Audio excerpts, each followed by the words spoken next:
My name is Cyrus. I'm currently a deputy sheriff. Hopefully this podcast can help you and other people out and just basically just talk about things that's like everyday life, you know. So appreciate you coming through, my boy. No problem. Yes, sir. Let's get to it. My dog Cyrus. So I know you mentioned to the people, man, you're a deputy sheriff, man, and you know what I'm saying. Tell the people how it is being a young black sheriff now, and this, you know, today's world, man, with everything that's going on. Well, I joined when like the thing happened in New York. What was the dude? What happened in New York? Was the dude that got choked? George Floyd? Yeah, George Floyd. That was kind of like my motivation, you know, to like join. Gotcha. You know, you don't really, growing up, especially, you know, in County Louisiana or in the county, you know, you don't really see too many African American people, you know, not even the schools, not even, you know, at the sheriff's department or anything like that. Facts, facts. You know, when I did see the one African American I did see, that's all I can remember. And I was like, damn, that's kind of cool to see, you know, your own. So I feel like it all, you know, you got to have that motivation and inspiration to like go do it. You know, I feel like a lot of people, they'll be like, you know, they don't like, you know, police in general, but who they gonna call when things go wrong? Like, so fact, though. I feel like, you know, especially when I was in the academy, I was, I think like 2 of the African Americans that was there out of 50. So you said you was 2 out of 50? 2 out of 50. So that process of going through that, and you know, people of different races or basically Caucasian have their different aspects of life and their way of doing things, and you know, I feel like, you know, each one has their own opinion, but you know, in a way I feel like, you know, especially in the department I work, everybody keeps their, you know, composure and their opinions to themselves and try to do the right thing. So all right, bro, so look, I'm gonna ask you a question, man, and if you can't answer it, I understand for sure. So when you was in the academy, yo, like, did you face any like difficulties like with racism or just felt like you was being stereotyped or anything like that? In the academy, you know, there was hot topics, for you sure. know, especially like with the Confederate flag thing. That was one of the things that was going on. Because I'm curious about that. I'm sure the people are too. Yeah, you know, especially coming from African American, the people that flew that flag, you know, we would still be in slavery. Yep. You know, it's not something, you know, not trying to hate on the flag or anything, but it's just facts. You know, the people that flew that flag, they fought for slavery. So, you know, I don't admire that flag because, you know, that the people that flew that flag, today one, I wouldn't be here today or the position I have. So. And I feel like this, man, like when people talk about history, and it's one of those things like they say, and this is for like all races, not just saying, you know, like black and white, minority versus white, whatever the case is. I just feel like it's always like a stigma of, well, we didn't do it, we can't help it, but at the same time, yeah, you didn't do it, you know what I'm saying, but your ancestors caused this, you see what I'm saying? Right. So like you gotta understand certain things, whether if it's a symbol, whether if it's a flag or just anything, it can be sensitive to some people. So I just feel like, you know, as people, man, we gotta be more you know, aware of other people's feelings, man. Even if we flying a flag that isn't, you know, intended on, you know, reminding us of being racist, you know what I'm saying, or just racism in general. You know, you got to be mindful of that. Right, and I feel like it's very important for, you know, the people to know, especially the history of, you know, the flags that you're flying or the things that you say. You know, each thing has a meaning to it. You know, just like the statue. For I think it was Robert E. Lee, Charlottesville. Yeah, I see their, you know, especially as an African American, I see their point of view. Especially if I was living in that county or city, you know, why would I want to walk and see that every day, knowing for that person didn't fight for me at all, you know? Exactly. They fought for the opposite side. Like they wanted me, I would still be a slave, you know? So for that, you know, especially the people of Charlottesville, you know, I see why they did what they did. And it's no hate or dispute on, you know, parties that don't believe, you know, of course it's history. But, you know, what about the history for African Americans, you know? So, because I mean, whether it's black history, white history, Hispanic history, history is history, and you know what I'm saying? Not all history means as much as certain history means to certain people or certain cultures, but at the same time, you know what I'm saying, you can't just ignore it, you know what I mean?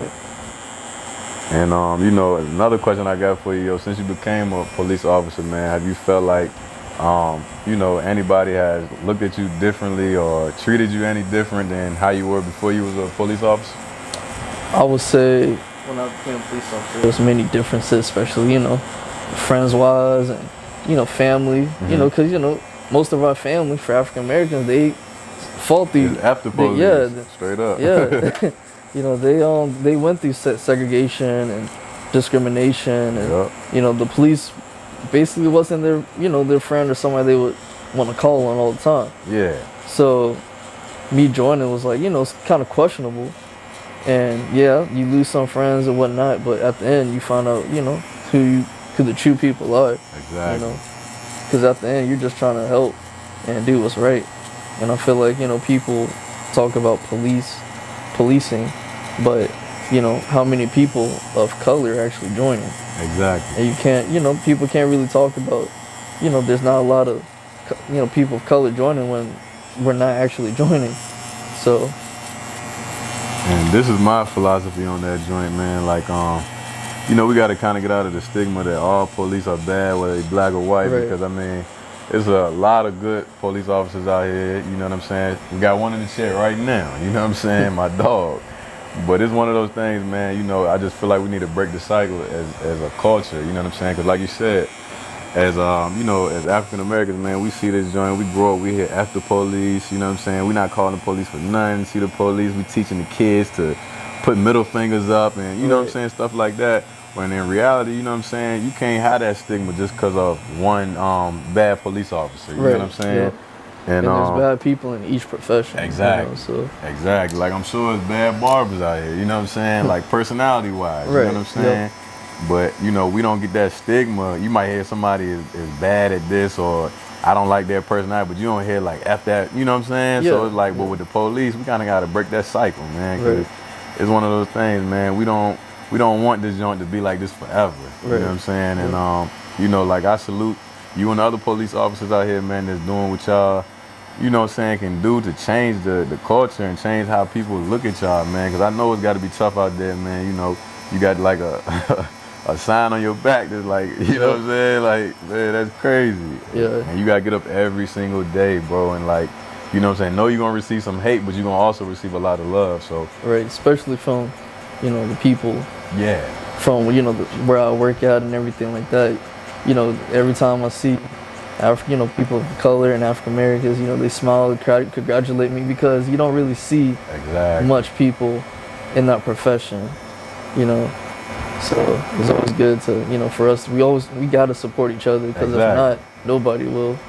So. And you know, another thing, man, we kind of got to, you know, realize, man, no matter what the profession is, as black people, man, we really need to uplift each other, man. We kind of do one of those things like, no, I ain't even say no kinda. Like we really do that. Like we see people that's doing better or where we want to be at that certain point in time in our life, and we kind of just look down on them or talk bad about them instead of encouraging. Like, yo, I'm proud of you. Keep going. You know what I'm saying? Like teach me the game. You know what I'm saying? Tell me how you got the way you got. You know what I mean? I feel like a lot of people don't want to teach. You know? Yeah, fact. They're, you know, but you see other people. Other races, like they're carrying it on. Yeah. You know, like you will see what's like Afghanistan's and things like that. You know, they know the hard life. And you see them, like I worked with someone at Popeyes, the owner.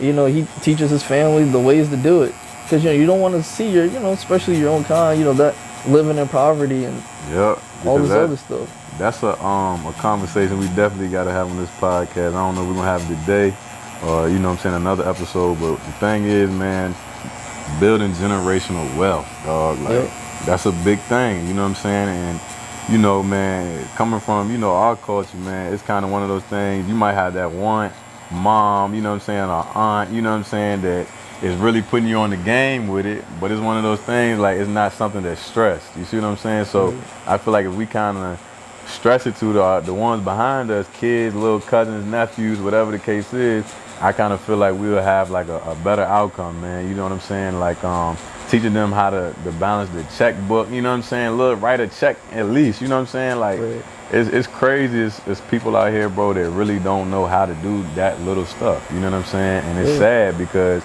just say if anything was to happen, you know what I'm saying? Like, you should be able to know how to do it. You know what I mean? Right. And like you said, the owner of, you said, Popeyes? Yeah.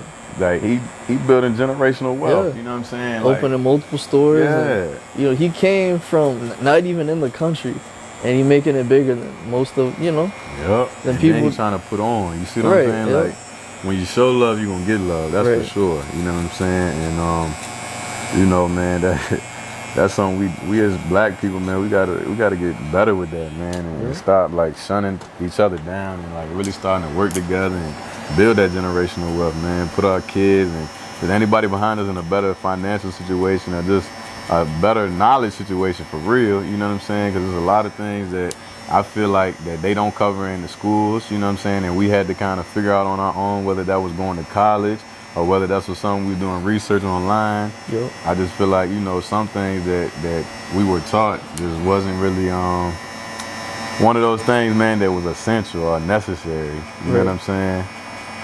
And you know, man, but you know, let the people know, man, how else is it being like a young deputy out here, man?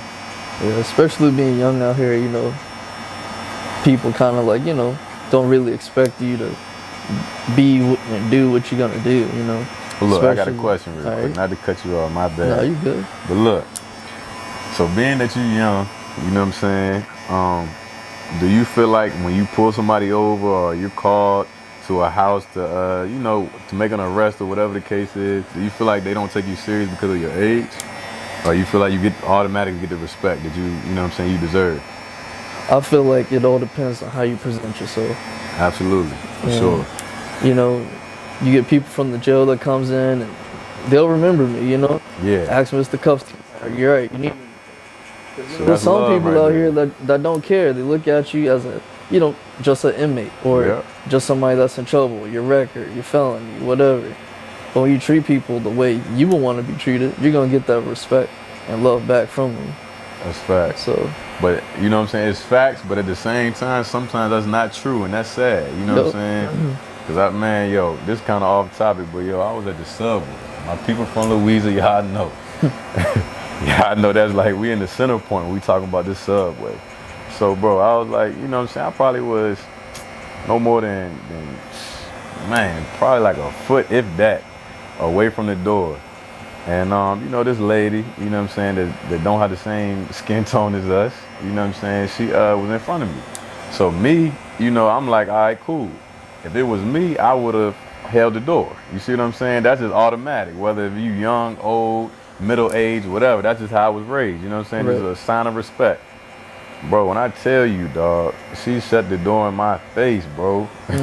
Shut the door in my face, dog. You hold the door, didn't attempt to hold the door. Just shut the joint in my face. And it really, like, I was with my grandma at the time. And I was like, you know what I'm saying? Like, that really showed me, like, yo, I definitely wouldn't have handled that joint like that. You know what I'm saying? And it was like, I don't know what was going through her mind, but at the same time, you know what I'm saying? Hey, she could have been like, well, he wouldn't have held the door for me, so why should I hold it for him? You see what I'm saying? Yeah. And like that joint, man, that joint it hit me hard, bro. I was like, I didn't even want to go in the subway, bro. Yep. I ain't gonna lie. And I feel like that's a lot of things, you know, African Americans or just black people in general. You want to say something or take a certain action, but you know, your actions is what causes most of us in the jail systems today. Big facts. You know, while they're at home eating with their families, we doing time. So. Big facts. But my grandma, man, she always tell me, yo, like being mad for 5 seconds can cost you your life. Yep. And I used to, you know what I'm saying, when you young, you be like, man, you know, they older. They think this way is right. But nah, bro, like 5 seconds of your life can literally turn into spending the rest of your life in jail or dead. You know what I'm saying? Just off of being angry. You see what I'm saying? And it's like, you know? It's crazy because, you know what I'm saying, that's a natural emotion that God gave us. You know what I'm saying? Yep. But if you don't use that joint wisely. You don't know how to control it. Yeah. Hey. 5 seconds can turn into 50 years plus. You know what I'm saying? We see it a lot in poverty, you know. They don't got nothing as it is. Yep. So, you know, especially selling drugs or cheating, you know. You killed that person or beat them up, whatever. And at the end of the day, that person did. And you locked up. And that person that may have cheated on you, she probably with another person. Yeah, exactly. While female or male. You up in and now jail. You done took somebody's life and you sitting in jail. And she out living her time. Yeah. But that, bro, that's crazy. You just said what you said. Cause my grandma probably gonna watch this joint anyway. So shout out to grandma. You know what I'm saying? She always say she ain't going to jail for nobody. She ain't going to jail for me. She ain't going to jail for my dad. She ain't going to jail for nobody. Yep. She said she won't even go to jail for her sister. You know what I'm saying? It's like, she said, if I commit a crime with you, you know what I'm saying, I'm going to be out here in jail. You're going to be out here living the best time of your life while I'm in there crying. You know what I'm saying? Yep. Come on, man. That's fact, though. Yeah. And, like, we need to kind of implement that and beat that up in our kids' mind, bro, at a young age. Like, it's cool to have a temper, but you got to know how to control it. You got to figure out another outlet to let that temper out. Yep. You know what I'm saying? Whether that's a sport, whether that's cutting hair, whatever the case is. And I feel like a lot of people don't know how to vent that out. Nah. They're used to their custom, you know, the way they grew up. You know, you get domestics and, you know, assaulting their wives or girlfriends, things like that. And that kid grows up and do the exact same thing. Exactly. And that's like kind of what I was saying, bro. Like, it's one of those things, and we got to learn to break the cycle, man. Yep. You know what I'm saying? Like, just like living. Yep. You see it right here in your own towns, wherever you live. And it's like, you know, that person grew up in poverty, then that person grows up living in poverty. And you would think that, you know, wow, you know, I want to change this, I want to break this cycle. Yep. But it's just nobody has the motivation or that push or that talk for it. All it takes is a spark and some people to be like, you know, I don't want to live this lifestyle no more. That's fact. Because, like, man, like I always say, bro, it's one of those things, like, you know, like, you probably hear it too, bro. Like, people say, you came up fast. You came up overnight. Nah, it ain't that. Yep. It's one of those things, bro. You got to train your mind to be dedicated to what you got going on. Right. Then secondly, bro, it's the company you keep around you, bro. The company you keep around you affects you in so many ways that people ignore and act like it's not a real thing, bro. Like, bro, I'm telling you, like you said, if somebody grew up in an environment that's nothing but a drug-infested environment, or they see their dad beating on their mom or girlfriends or whatever the case is, 9 times out of 10, the little boy gonna repeat the same thing, or the little girl gonna allow that to happen just off the simple fact they seen their father do it. You see what I'm saying? Exactly. So that's when somebody got to step in and break that cycle. Yep. You know what I'm saying? It's one of those things, bro. Like, we gotta, as black people, man, as African Americans, we already is you know what I'm saying? You might as well say, bro, we are limited in a lot of ways. You see what I'm saying? So we got to be the ones that break that cycle, because we already got a target on our back, especially as a black male. You know what I mean? We got it hard, yo. We got it hard. A lot of things can be avoided. Yeah. Not saying all, but most things could be avoided if you just calm down and just do what you need to do. Yeah. You know, don't give them a reason to do anything, you know? But then this is where the stipulation gonna come in, bro. All right. So you got some people that do what they need to do, and it still happens. Still end up getting like shot or whatever the case is. So, like, you know what I'm saying? Like, I feel what you're saying, but at the same time, it's like, bro, it's like kind of like it's always the bad cops that get into those type of situations. Right. You know what I'm saying? So, like, that's kind of a tough one, bro. You know what I'm saying? Because, like, you can do everything right and still get, you know what I'm saying, the negative outcome. Yep. Yeah. You know what I'm saying? So, like, speak on that if you can, yo. Like, how you feel about that? Like, I know you probably see the videos on Facebook, Instagram, and all that stuff, man. Like, what you think about that? Yeah, I'm not saying it's, mostly one or mostly another one. I say it's kind of half and half, you know. The United States is pretty big, and, probably. What you mean half and half of what? You can't really tell, So many things happen. It's just, you do what you need to do, and something still happens, and some things can't be avoided. Yeah. So, it's kind of hard to say what mostly happens when, all we see is the bad, and sometimes we see the good. Sometimes we see parts that turn out not to be what they were supposed to be. So. Yeah, that's fact. So I just feel like, in general, just try to do what you need to do. Because even if you did die, you did what you're supposed to do, and you gonna have nothing bad on your name or anything like that. Yeah, that's another way to think about it, yo. I don't think I ever heard nobody say that. I got another question, bro. If you can't answer this, I understand for sure. So, like, say an incident was to happen, you know what I'm saying? God forbid, I hope it don't. But say if an incident was to happen where the person does the right thing, but still the negative outcome was to come. So, what are y'all, like, protocols for, like, do y'all have a meeting about it, or is it just like... It would be an investigation, for sure. Not out here, I'm just saying, like... But yeah, like, you know, just in general, it will be an investigation. Gotcha, okay. Just like the George Floyd thing. You know, investigation happened, you know. Yeah. We have body cams. You're going to have your body cam active. That's just for all police and in general. Yeah, you know, if you're found that, you know, if you did do something and somebody says, you know, you did something wrong and your body cam wasn't even active, you know, that's already a red flag right there. Yeah. So like, all right, so like, say something hit worldwide, like with the George Floyd situation, man. So like, do y'all like give that person like recognition, like the person that, you know, received the negative outcome, or it's just like one of those things like y'all just send condolences and just keep moving? I feel like that's a tough one too, though. Yeah, I feel like it all depends on the department, you know. Some departments, you know, recognize it. You know, I can't really speak on, you know, what other agencies do, but I feel like each agency is different on their way of carrying out situations like that. That's facts, though. That makes sense, though. Yeah. You know, I mean, I don't know, man. Either way, man, you know, I've always kind of said this. Like, it's crazy to me that stuff that we learned about in elementary school is still happening in our early 20s. You know what I'm saying? Right. Like, that's kind of crazy to me. You know, like the stuff that happened in Charlottesville a couple years ago, man. I just felt like I was back in elementary school. Like, it was something that they was talking about then. You know what I'm saying? Right. And it's sad, you know what I'm saying? But at the same time, you know, it's one of those things, man. We kind of gotta just break the cycle somewhere, and I feel like this is the start of a change. You know what I'm saying? Right. Because, you know, like I said, not all police officers are bad. Not all white people are racist. You know what I'm saying? So it's one of those things. When you look at the people marching, it's one of those things, bro. You see just as many white people out there as you see black people. Yep. You know what I'm saying? And I just feel like that's a change, because back then, when our grandparents was marching, our great-grandparents, I should say, was marching and being segregated, you didn't have white people standing up for black people the way that you see it now. You know what I'm saying? You might have it here and there, but it wasn't like when you turn on the TV and see these riots or see these peaceful marches, you know what I'm saying? You see black and white out there, bruh. Right.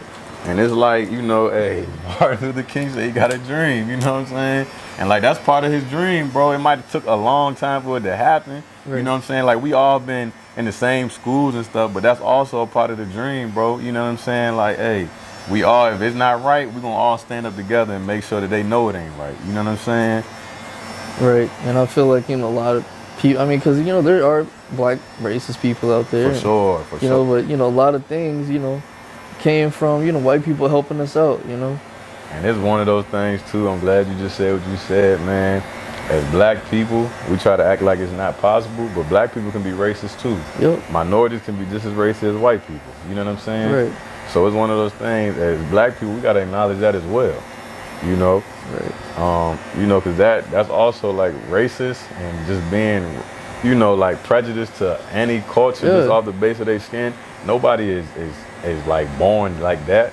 It's one of those things, bro. You teach somebody that. I've literally witnessed cutting little kids, bro. I got a black little client and a white little client. They playing around, doing whatever they got to do. They don't see color, you know what I'm saying? So that's one of those things that I feel like anyway, that the parents is putting that up in the kids. Right. And just the world in general. Yep. Social media, TV, movies, you know what I'm saying? Like, it's really there, bro. Like, and it's sad, man. And, you know, man, it's one of those things, like, the cycle got to break one day. You know what I'm saying? It got to break one day. It do. Hey, man, we're gonna switch to the topic a little bit, man. This is a big topic right here.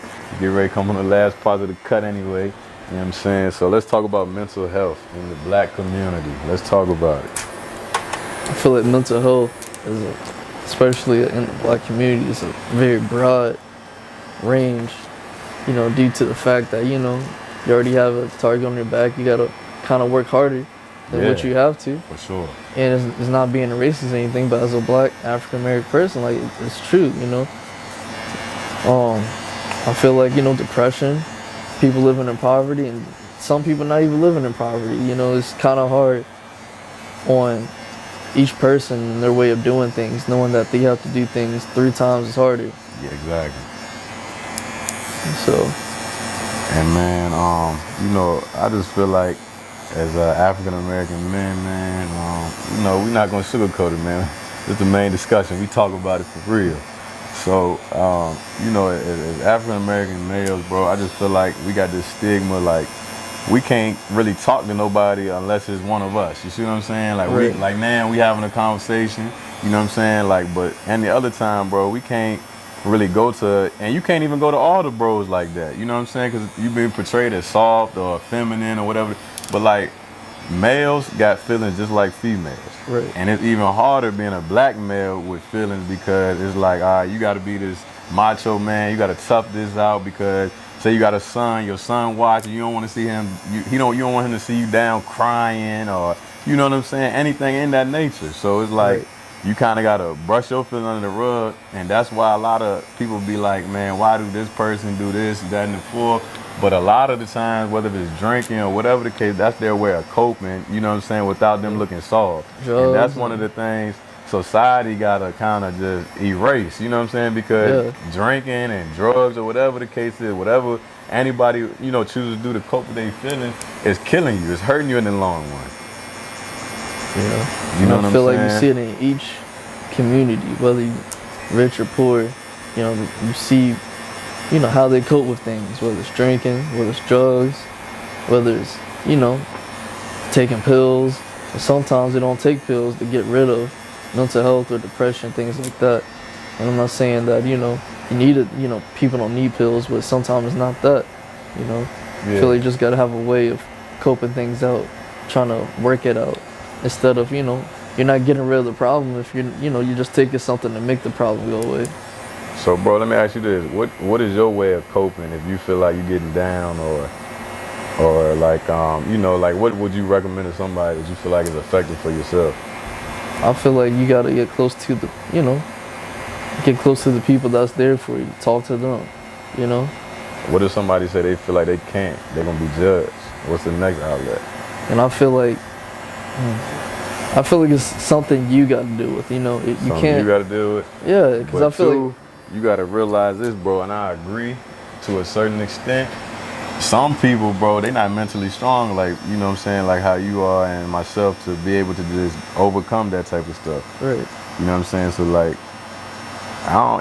like, it's kind of tough, you know what I'm saying? Like, for me, it's one of those things, like, I just feel like everybody got to kind of figure out their own way, you know what I'm saying? Like me, like, I'm the type of person, this is not the right way, you know what I'm saying? But I'll shut down, you know what I'm saying? Like, not saying like shut down and just be like mentally just not there and, you know, go to a substance or something.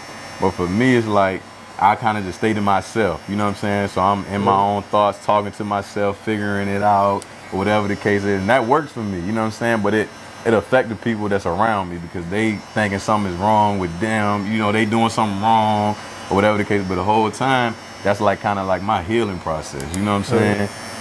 So like, that's kind of one little recommendation that I could give. But like I said, at the same time, it's really not good to do it like that, you know what I'm saying? And I feel like each person has their way of, you know, which their healing process. So like, if you feel like you can't call or talk to nobody, or you do call somebody and they not picking up the phone, they not taking you serious, what's your next step? I feel like you got to use your resources, whether you need to talk to a professional, whether you need to, you know, just have a sit down with yourself and, you know, kind of mentally get it together, you know, kind of know I need to do this, or, you know, I'm feeling this way, but here's what I'm going to do to make it, you know, better. So I feel like it's all about using your resources. If you need medication, go to a doctor. If you need to talk to somebody, there's always a hotline. All right, so look, I got another one I'm gonna throw at you, because I like what your answer, and I like what you said, but this is my thing with this, bro. You said seek help, so you saying like a therapist or something like that? Yeah. All right, so this is my philosophy on therapy. I'm not saying all therapists are like this. This is just how I feel about it. Some people have a passion for things, like I have a passion for cutting hair, you know what I'm saying? So I don't wake up every day and it's like, damn, I gotta go to work or whatever the case. Like, I love this joint, you know what I'm saying? I love what I do. And, you know, so for me, it's kind of like I'm up in the air with ever talking to a stranger that's getting paid to, you know, talk about my problem, because it's like, but yeah, yo, like I was saying, yo, I'm not saying all therapists are like that, you know what I'm saying? But I got a feeling in my heart, yo, that it's some therapists out here that, you know what I'm saying, in it for the bad. Of course. Yep, that's why, like, you know, what I was talking about, there's bad and good people in each profession. Big facts, exactly. So, that's crazy how we had a conversation about something else and now tying all into each other. That's crazy. I feel like each life is connected to something. Each topic is always connected to something, you know? So, all right, we're going to take it to this. We're going to talk about a little bit of relationship standpoints. So what's your ideal relationship? Like if you had to pick your dream relationship, how would you want that dream to be? Dream relationship. I feel like he got excited with that one. I feel like each person has the way they want their dream relationship to be. Facts, right. You know, I don't know. It all depends on how they want. Some people want to do what they want to do, and some people want to be committed. Some people want to half, you know, slack it.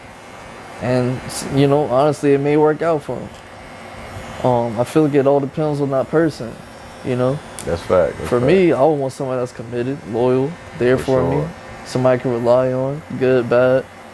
I feel like a lot of people, when times get rough, you know, they do their own thing. That's you know, fact. Cheat, mess up. And then, you know, they come back trying to make things work, but, you know, you let that one emotion get to you, and now it's like you almost got to start all over, you know? That's fact. So I feel like a lot of it, most relationships nowadays, you know, it's about commitment to each other. That's fact. And if y'all really love each other the way y'all say y'all do. So that's the way I look at it. So let me ask you this. In our generation, we know it's crazy. Do you feel like it's hard to find commitment and whether we talking about a female with a male or a male with a female, do you feel like it's hard finding commitment? I feel like nowadays it is a little hard to find commitment, you know, especially, you know, look at the music we listen to. Yeah. You know? Yeah. You have sex, you know, just get money and have sex basically, you know? You don't really hear too many songs about people being committed. You don't got no more Keith Sweats or nothing like that. Yeah. Whining for that jump. Yeah, and even with your friends, you know, you don't have, I don't know, for me, I don't really hear too many people that's, you know, married or, you know, boyfriend, girlfriend that's really committed to each other. You know, you might get that one or two people that you know, but other than that, you know, it's very few that you know of that's, you know, be like, oh, that's a good couple right there, you know? Yeah. And man, shout out to Grandma once again, you know what I'm saying? Grandma pays what's happening. It's one of those things, man. Grandma always told me, man, it's no relationship, no marriage, no nothing, no even a friendship is perfect. You know what I'm saying? Right. It's one of those things, you're going to hit them bumps in the road in a friendship. You know what I'm saying? So, you know, when you get married, that's a whole different ball game. You know what I'm saying? You got to learn how to live with this person. You got to learn how to love this person all over again. You know what I'm saying? Because it's all good when you in that lovey-dovey phase. Them days, hey, folks getting on your nerves and stuff, man. You can't just walk out. Right. Man, you got to sign divorces. You know what I'm saying? You just spend all this money, and when it come to the wedding, like reception, come on, man. My thing is, I feel like some people don't really realize how big marriage is, and I feel like that's why you don't see a lot of too many people, especially our age, getting married. You know, you may see. I ain't gonna lie to you, brother, man. I can't get married right now, and I'm gonna tell you why. It ain't even like that. Like I'm out here, you know what I'm saying, on some crazy stuff. But for me, like I think all males. I think I speak for all males, man. Y'all let me know in the comment section, and you let me know right now. My dog in my chair. So look, I feel like as a male, bro, we rather provide and protect before we make that big commitment. You know what I'm saying? Because when you get married, if you ain't already got kids with the person, the kids gonna come. So you deep down, you want to know that you can provide and protect for them. But if you can't, you ain't gonna be able to sleep at night. You see what I'm saying? And it's sad to say, but it seems like the females are the ones that's providing and protecting. Facts. Hey, shout out to the ladies, because I'm telling you, bro, they harder than the dudes out here. Yep. I'm telling you. I promise you, bro. They harder. They going hard, bro. They're like they go getters, and that's gonna take my. Like, I guess you gonna say this is gonna be the last topic, and I'm just playing around with your fade now, bro. But you know what I'm saying? I think, bro, I ain't gonna lie. I think the ladies might got it right now, bro, with the go getting. I think so too. Real talk, bro, because it's like I just see, you know what I'm saying, people on social media, like, dudes okay if they lady, you know what I'm saying, the breadwinner now. You know what I'm saying? Yeah. Ain't nothing wrong with that, but at the same time, a piece of the pie is better than no piece of the pie. You know what I'm saying? And I feel like a lot of guys, you know, so some take advantage of that. You know, the women providing, you know, they got a house or a car, you know. You see it all the time on social media, dudes whipping around a girl car. For sure. You know, just had basically that conversation today, bro. Yeah, just For basically sure. just using them. For sure. Not the, you know, it's not right. You know, it should be, not saying the other way around, but I feel like as a male, you know, they expect us to step up. Yeah, exactly. They expect us to, you know, take care of them, show them that, you know, we're there for them and things like that. Be the provider, the protector, you know. All right, so look, do you want your woman, your future woman, to be a go-getter, independent, or you want her to be one of those things like, hey, I'm a, you know what I'm saying, I'm a go-getter, but I'm not gonna really go get it. You see what I'm saying? Right. Which one you thinking? Or which one you want? For me, it doesn't matter. Don't matter, okay. I feel like, you know, suppose somebody want to be a stay-at-home mom or something like that, as long as you're providing, you know, contributing to something, you know, cleaning the house, cooking, taking care of the kids, you know, I feel like it got to be even, you know. Yeah, for sure. You know, you know, my dad, he worked, and my mom was a stay-at-home mom, and Gotcha. he provided, my mom did, you know, her part. But I feel like it can't be uneven, you know, you go into work, come home, and, you know, you got to cook, clean, things like that. Yeah, facts. I feel it has to be a mutual decision between each person, you know. All right, so look, in today's world, bro, do you think it's possible to survive off of one stream income? I feel it depends on the job you got. You know, if you good with your finances and, you know, you feel like you can make it, I mean, if that's what you want to do, I feel like go for it. But I feel like if you feel like financially you can't and you need somebody that, you know, need somebody to depend on, you know, that's another option. But I feel like it all depends on your finances. So, all right, say you got a job like,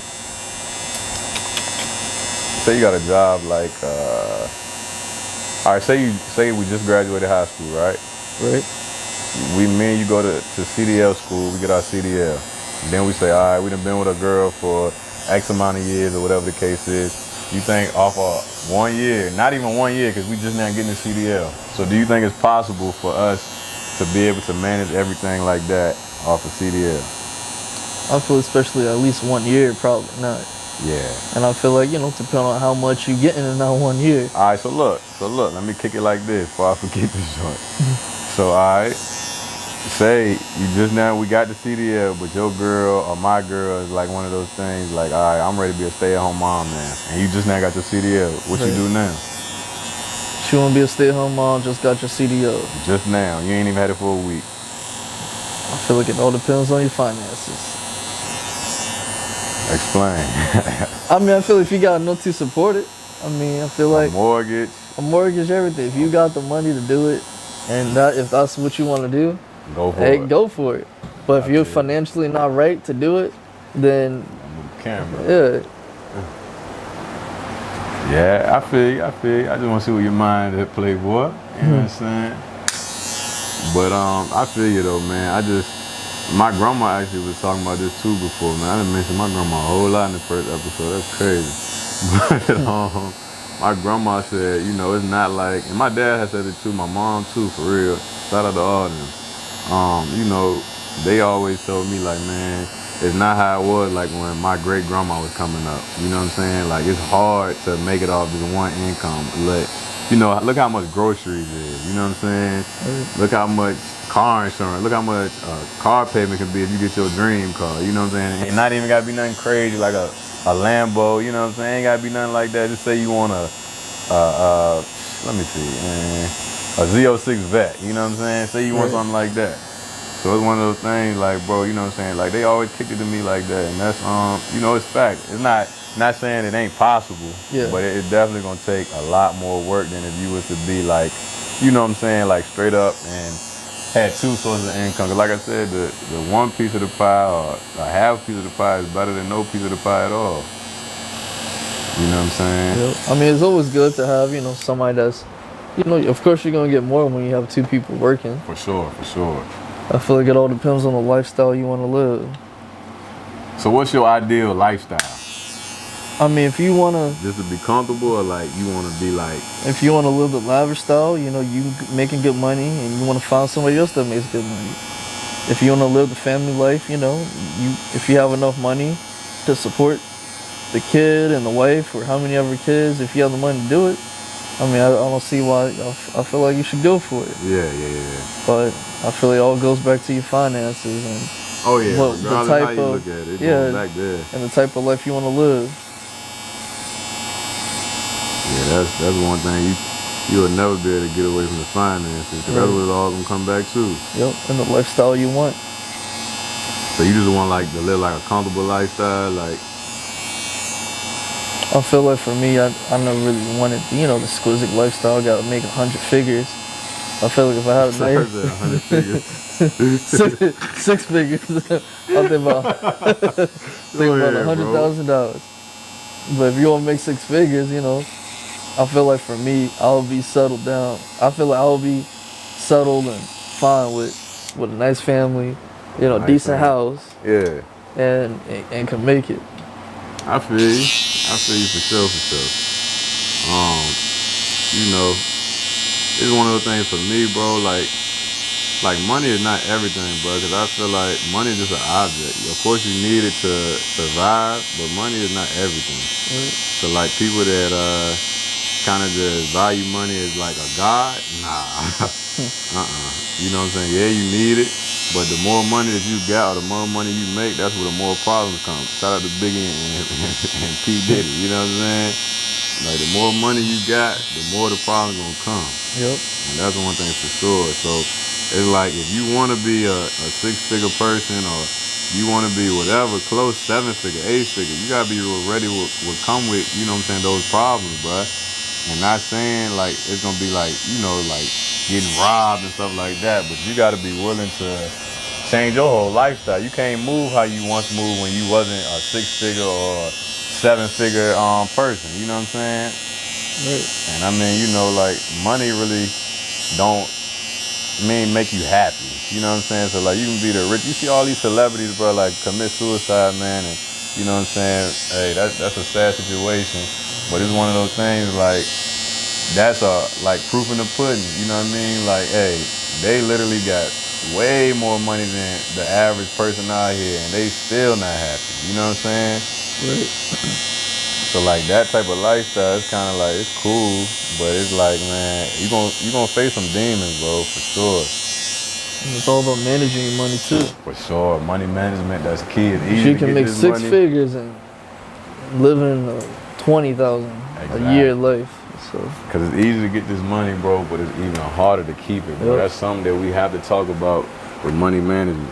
So look, this is the end of the main discussion, man. You know what I'm saying? I know y'all can see it. I got my boy all the way in there, but he don't know what the cut look like. You know what I'm saying? We about the mirrors right here. We're gonna get ready to hand it to him. I wanna thank everybody for tuning in, man. I'm gonna let my boy sign out and let y'all see what he think of the cut real quick, man. You know what I'm saying? Yeah. Hey, he back, man. He's certified, you know what I'm saying? He's back. You wanna say something to the people real quick, bro? Just do what you need to do and live the life you need to live, you know. That's it? Yeah. All right, man. Till next time, man. Y'all be blessed, man. We out.